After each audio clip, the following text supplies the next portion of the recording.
अब पुण्यात्माओं, अब यहाँ ये क्या कारण है कि ये पिछले जन्म की पुण्यात्माएं थी।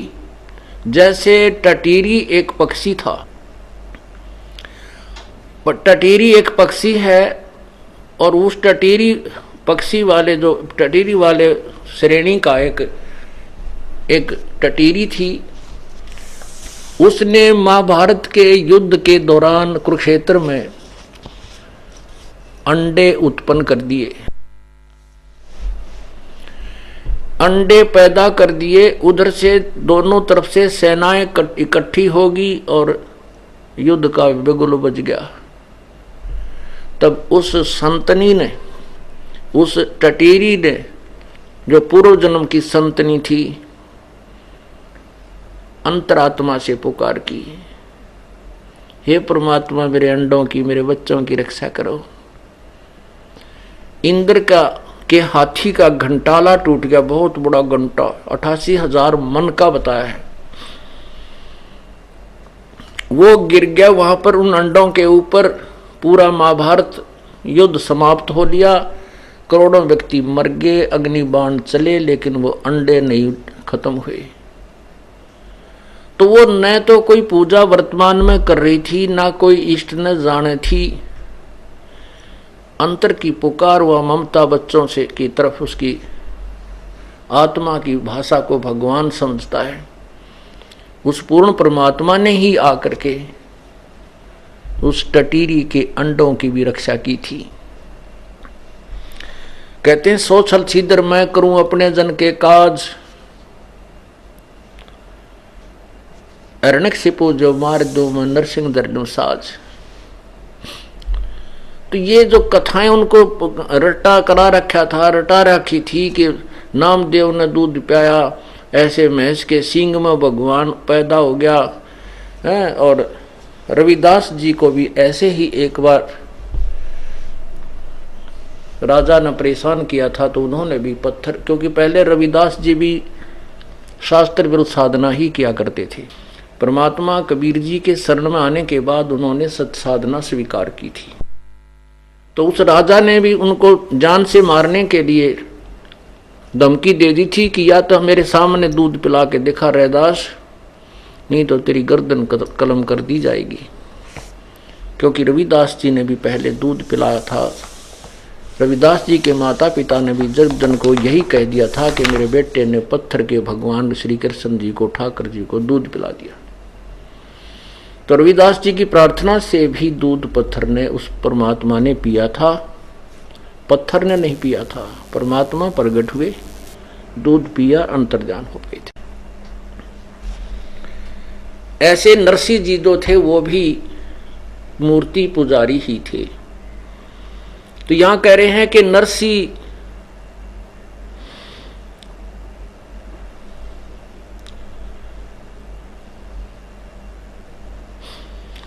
नरसिला नितनाच पत्थर के आगे रहते, और जाकी हुंडी झाल झाली सांवल जो सा कहते। कि धर्मदास जी अपनी वो अटकल युक्त ज्ञान को सुना रहा है कि कहता है कि नरसिंह नाम के, जो नरसिम्हा नाम के सेठ थे, वो भी भगवान पत्थर की मूर्ति का आगे डांस करते थे, नाचते थे, रोते थे, उसकी पूजा करते थे, और परमात्मा ने उसकी हुंडी झाली और उसका भात भरा। तो तुम इनको पत्थर मत कह जिंदा, धर्मदास कहता है, ये तो भगवान न पड़े हैं, पत्थर पत्थर नहीं है। तो पुण्यात्माओं, परमात्मा ने फिर उसको ये तत्व ज्ञान समझाया, बेटा ना तो उस पत्थर के भगवान ने नरसिंह की हुंडी जाली, ठीक है, नरसिंह जी श्री कृष्ण पुजारी थे, लेकिन वह हुंडी भी कबीर परमात्मा ने ही ली थी, उसकी पूरी की थी। लेकिन वो ये सोचता है, जो जिस भी इष्ट का पुजारी है, कि मेरे इसी भगवान ने मेरे ये काम किया है।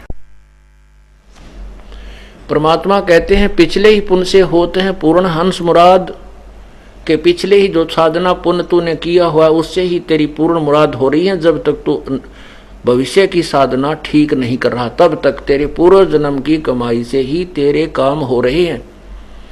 जैसे ये दास पहले हनुमान पुजारी था, श्री कृष्ण जी का पुजारी था, बाबा श्याम जी की पूजा परंपरागत थी और भगवान शंकर की भी पूजा व साजली पूजा तो करते ही थे। और जो भी कोई घर में सुख होता था, जैसे पास हो जाते थे कक्षा में, तो जय हो बाबा श्याम जी की, जय हो भगवान कृष्ण जी की, जय हो शिव जी महाराज की, भगवान विष्णु की जय हो। उनके गुण गाया करते थे कि इन्होंने हमें पास कर दिया। फिर शादी हुई, फिर नौकरी लग गई, लड़का हुआ तो खुशी मनाई कि भगवान बाबा श्याम जी ने मौज कर दी, फिर श्री कृष्ण जी ने मौज। इन्हीं देवताओं को हम ये समझते थे कि यही हमारे काम कर रहे हैं, यही हमें लाभ दे रहे हैं, नौकरी भी इन्होंने दी है। लेकिन अब पता चला इस तत्व ज्ञान की रोशनी में कि ये तो कुछ भी करने के कोना, ये तो मासा घटे न तल बधै, विधना लिखे जो लेख, सच्चा सतगुरु मेट कर ऊपर मारे मेख।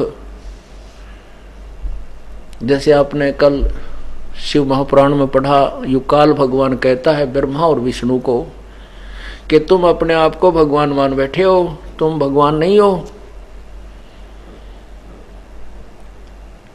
और तुमने तप किया, तुम्हारे तप के आधार से मैंने तुम्हें तो विष्णु जी को, ब्रह्मा को तो उत्पत्ति करने की का डिपार्टमेंट दिया है और विष्णु को सतिथि का, और रुद्र इसी प्रकार रुद्र और शंकर को भी मैंने अन्य विभाग दिए हैं। लेकिन अनुग्रह, किसी को अनुग्रह प्राप्त की जो है सिद्धि प्राप्त करने के तुम अधिकारी नहीं हो। अनुग्रह माने कृपा, अर्थात किसी चीज में फेरबदल करके कोई दुखी है उसको सुख कर दे, तुम नहीं कर सकते। अब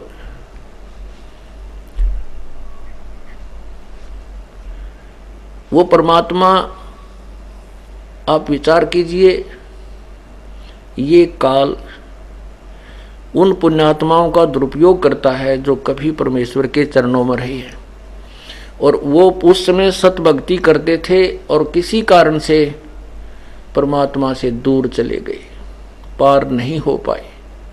जैसे 64 लाख प्रभु के जब आज से 600 वर्ष पूर्व परमात्मा यहाँ आए थे, काशी में प्रकट हुए थे। अब उस समय उन्होंने एक लीला की थी जिस कारण से सभी उनसे दूर हट गए थे। वो इतने दयालु हैं कि हमारे पुण्य बनवा जाते हैं कि ये और ज्यादा कष्ट ना उठाएंगे, इनके अंदर भक्ति चलती आ जाएगी और जब भक्ति युग आएगा तब इनको मैं रिचार्ज कर लूंगा।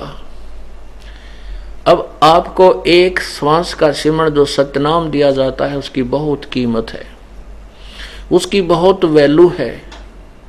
परमात्मा कहते हैं कि सतनाम पालड़ रंगोरी हो और 14 लोग चढ़ाव राम रंगोरी हो, और तो ना 3 लोक पासंग धरे रंगोरी हो, तो ना तुले तलाया राम रंगोरी हो। एक श्वास का सिमरण जो सतनाम आपको दिया जाता 2 अक्षर का, जिसमें एक ओम मंत्र है और एक तत्व, जो गीता जी अध्याय नंबर 17 के श्लोक 23 में कहा है, ओम तत्सत इति निर्देश ब्रह्मण त्रिविध समर्थ है। उस पूर्ण परमात्मा सच्चिदानंद घन परमात्मा की भक्ति के लिए ओम तत्सत इस 3 मंत्र के नाम का जाप का निर्देश है। उसमें ओम ब्रह्म का जाप है, ये तत् अन्य मंत्र है वो परब्रह्म का जाप है, और सत्य ये अन्य मंत्र है जो पूर्ण ब्रह्म का जाप है। तो उसमें एक सतनाम का सिमरण की कीमत बताई है। एक श्वास, उस श्वास से जो सिमरण किया जाता है वो कितना कीमती बन जाता है। लेकिन पूर्ण संत से लेकर के, नकली संतों से नहीं। अधिकारी के बिना कोई भी कार्य सफल नहीं होता। जैसे अपॉइंटमेंट लेटर होता है, बालक की नौकरी लगने का पत्र। उसमें 4 लाइन होती है, you are hereby appointed for the post of such and such, your salary will be such and such, और नीचे वो लिख देता है, अधिकारी साइन कर देता है, उस बच्चे को सरकारी नौकरी लग जाती है और उसको आजीवन लाभ मिल जाता है। उन्हीं 4 लाइनों को कोई टाइप करके और कोई दस्तक कर साइन कर दे और उसको कह दे ले तेरी नौकरी लग गई, तेरी भी लग गई, वो नहीं, कोई लाभ नहीं होगा। इसी प्रकार इस नाम को पूर्ण संत से प्राप्त करके ही जाप करने से लाभ होगा। और मर्यादा भंग कर दोगे तो ये नाम खंड हो जाएगा, जैसे नौकरी से निकाल दिया जाता है।